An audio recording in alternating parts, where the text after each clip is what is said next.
येवला नागडे रोडवरील नागडा चौक परिसरात नागडे रेल्वे गेटच्या अलीकडे असलेल्या चौफुलीजवळ कचऱ्याच्या ढिगाऱ्यात मोठ्या प्रमाणात महत्त्वाची ओळखपत्रे पडलेली असल्याचा धक्कादायक प्रकार समोर आला आहे।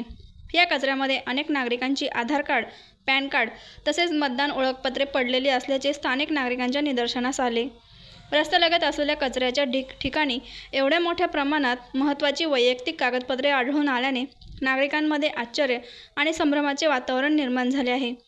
ही कागदपत्रे नेमकी कोणाची आहेत? ती येथे कशी आली? एवढ्या मोठ्या संख्येने ओळखपत्रे एकाच ठिकाणी कचऱ्यात कशी पडली? असे अनेक प्रश्न आता उपस्थित होत आहे। मी अन्सार भाई शेख व माझे मित्र इम्रान भाई शेख आणि अजून आमचे एक मित्र आहे। म्हणजे आम्ही रोज संध्याकाळी या ठिकाणी आता फिरायला येतो या नागड्या रोडला, आणि चौकीजवळ जे आहे तो थोडाला आमचं निदर्शन आलं।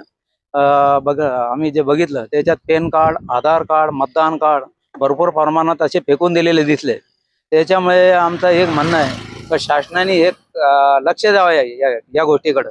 हे काय म्हणजे डुप्लिकेट झालेलं आहे, तो कोणी काही गैरप्रकार केलेला आहे, त्याच्याकडे लक्ष देऊन बारकाईने लवकरात लवकर त्याच्यावर कारवाई करावी, काहीतरी चौकशी करावी।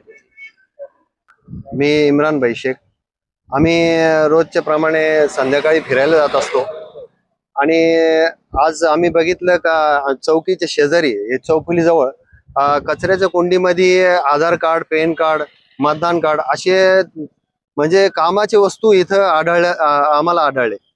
आणि आमची हीच विनंती आहे की हे कचऱ्याच्या ढिगाऱ्यात हे वस्तू कस काय आले, कुठून आले काय, आणि जास्त प्रमाणात आहे, 1-2 नाही किंवा 50-60 पेक्षा जास्त इथं आधार कार्ड, पॅन कार्ड, या आधार कार्ड, पॅन कार्डांचा कोणीही काही गैरवापर करू शकतो। आम्ही शासनाला एवढीच विनंती करतो की हे कुठून आले, कस काय आले, याची चौकशी व्हावी आणि याचा पूर्णपणे निवाडा लागला पाहिजे।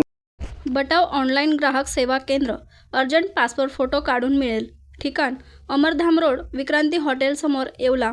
बटाव फोटो स्टुडिओ।